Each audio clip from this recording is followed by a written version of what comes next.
അബ്രഹാമിന് ജനിച്ചത് ഒരു ഇസഹാക്ക് മാത്രമാണ്.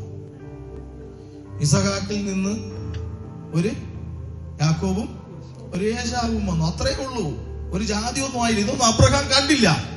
പക്ഷെ ദൈവം പറഞ്ഞത് അബ്രഹാമിലൂടെ ഒരു സന്തതി, യേശുവിലൂടെ ഒരു സന്തതി പുറപ്പെടും, ഒരു ജാതി എഴുന്നേൽക്കും, അത് ദൈവരാജ്യത്തിന് അനുഗ്രഹമായി തീരും.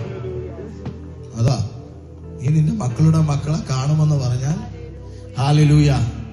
നമ്മുടെ അപ്പനും അമ്മയും ഒക്കെ ഒരുപക്ഷെ ഈ ഭൂമിയിൽ നിന്ന് മാറ്റപ്പെട്ടാലും ഒരു നിത്യതയുടെ നാളുണ്ട്. അവർ ഒരുമിച്ച് കാണും. ദൈവത്തെ ഭയപ്പെടുന്നവന്റെ തലമുറ ദൈവത്തെ ഭയപ്പെടും. ദൈവത്തെ വിശ്വസിക്കുന്നവന്റെ തലമുറ ദൈവത്തെ വിശ്വസിക്കും. ദൈവത്തെ ആരാധിക്കുന്നവന്റെ തലമുറ ദൈവത്തെ ആരാധിക്കും. ദൈവത്തെ സ്നേഹിക്കുന്നവന്റെ തലമുറ ദൈവത്തെ സ്നേഹിക്കും.